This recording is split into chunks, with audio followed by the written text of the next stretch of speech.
Bueno, continuando con la explicación anterior, quedamos en que íbamos a explicar lo que era la economía normativa en relación a la economía positiva. Bueno, supongamos que no supongamos, no, mejor dicho, la economía positiva lo que hace es definir cuáles son los problemas económicos en términos de definición, es decir, por ejemplo, hablamos de crecimiento económico.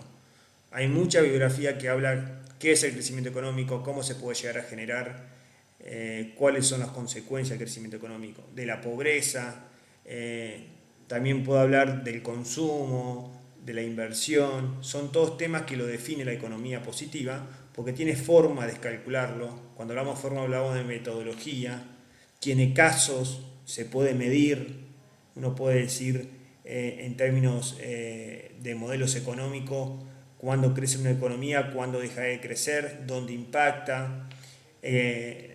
Con respecto al comercio exterior se puede medir, se puede analizar dentro de una economía si tiene mayor participación los servicios, los bienes.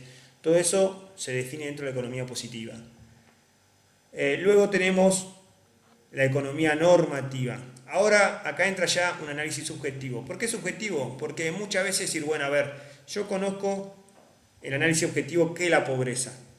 Y dentro de lo subjetivo que roza con más que nada las directivas políticas, que es la acción, o sea, intenta dar recetas para la acción. Entonces uno puede decir, bueno, a la pobreza se la combate generando mayores condiciones de vida en la población, porque si uno no sale de la situación en la que está, que no tiene agua potable, no tiene recursos para alimentarse, nunca va a poder estudiar.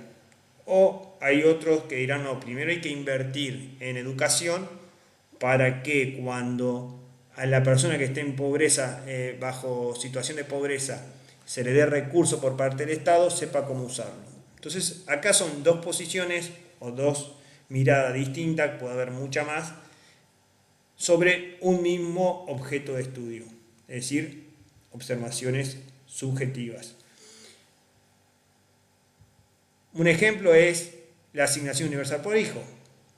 Es una medida que fue tomada por el análisis, luego de un análisis objetivo de qué es lo que sucede con la pobreza, y dice, bueno, generándole un ingreso a los padres de los chicos que están en situación de vulnerabilidad, hacemos que ese chico esté en la escuela, estudie y en el futuro pueda generar su propio ingreso por medio del trabajo. Hay otras miradas o recetas que dicen, no, para que la gente salga de la pobreza lo que hay que hacer es que las empresas generen más trabajo. Y para que las empresas generen más trabajo, el Estado tiene que recortarle los impuestos. Esa es una mirada un poco más liberal, de menor intervención del Estado, en comparación a visiones o perspectivas un poco más intervencionistas por parte del Estado, que dicen, no, el Estado lo que tiene que hacer es garantizar por medio de un ingreso para que esas personas puedan tener los ingresos básicos y así poder capacitarse y salir al mercado laboral del sector privado y poder crecer. Son dos posturas que básicamente intentan resolver un problema dentro que ya lo explayó el análisis objetivo. Entonces tenemos la economía positiva, genera el diagnóstico. La economía normativa lo que hace es la acción. Intenta generar una política económica para cambiar la realidad que ya lo describió la economía positiva. El último tema que vamos a ver es, bueno, esto economía positiva, estamos acá, la economía positiva, puede hacer dos análisis, micro o macro. Uno puede analizar algo micro, hace referencia a lo pequeño. Por ejemplo, la pobreza en Paraná. Entonces va a tener una determinada característica la pobreza en Paraná, vamos a poder detectar dónde son las zonas, vamos a poder ir y preguntarles a las personas o a los referentes por medio de encuesta, de entrevista, a qué se debe su situación de pobreza, no que se debe su situación de pobreza, pero por qué, por ejemplo, no tiene trabajo, por qué tiene las condiciones en las que vive, seguramente se hace un relevamiento, ya sea cuantitativo o cualitativo, que estos son términos que ustedes lo van a ver en epistemología o metodología de la investigación, y uno va a poder tener una radiografía de cómo es la pobreza en Paraná.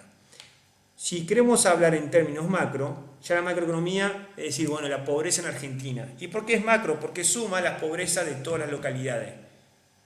De todas las localidades, de todas las pobrezas. Entonces, Entre Ríos va a sumar la pobreza que hay en todo Entre Ríos. Y después tengo que sumar a la de Córdoba, a la de Formosa, a la de Buenos Aires, a la de Santiago del Estero.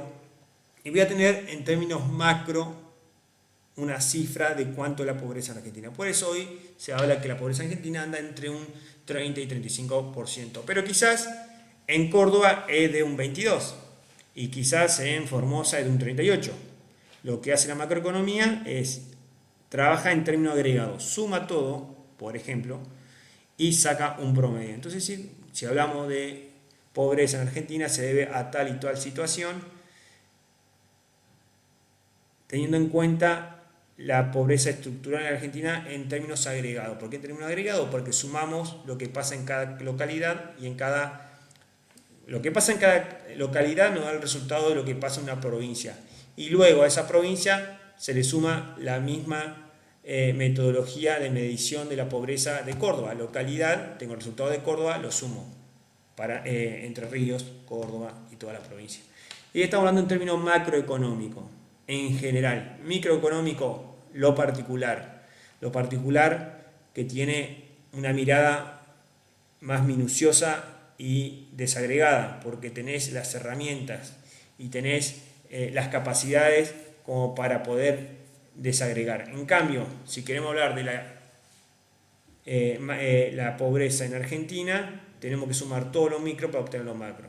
Esto uno lo puede tomar un ejemplo un poco o una metáfora, la cuestión de si uno va al psicólogo. Si uno va al psicólogo, seguramente es un análisis en términos económicos micro, porque mi situación emocional, personal y psicológica es particular a la de otro. Ahora, si uno hace terapia en familia, los resultados que va a tener la terapista va a ser en términos macro, porque va a sumar lo que le pasa a cada uno de los integrantes de la familia y ahí va a tener una respuesta o una mirada general, macroeconómico general, de la situación de esa familia, particular micro de la persona en sí. Bueno, hasta acá terminamos lo que sería la unidad 1. Recuerden, por último, que trabajamos con el programa, donde se definieron los temas. Ustedes tienen bibliografía para explayar cada uno de esos temas. Ahí yo le doy bibliografía principal, pero a su vez, en cada uno de las unidades, acá le sugiero para Henry Krugman. Ustedes recuerdan como vimos en los videos anteriores, buscar de cualquier otro lugar de internet, trabajo o otro docente que hayan publicado documento. Recuerden siempre tener la certificación, la seriedad, que no cualquiera está escribiendo ese material. Y por último, recuerden que tienen los libros que también están subidos, Kurmak, Pre-Henry, y le tengo que subir el de Acevedo, y también van a tener los que son el texto introductorio, que este es un resumen que yo le hice, que se lo recomiendo que lo lean ahora, después de analizar toda la unidad. Este tema, costo de oportunidad, la frontera posible de producción, es lo que nos queda ver, pero lo vamos a explayar en un video en particular, como le dije en la anterior visualización. Acá ustedes van a tener distintos ejemplos. Ya fíjense que le tiro datos numéricos como para que tengan una dimensión. Tienen gráficos, hay el flujo seguro de renta que lo vimos, economía normativa y positiva, desarrollado, y micro y macroeconomía.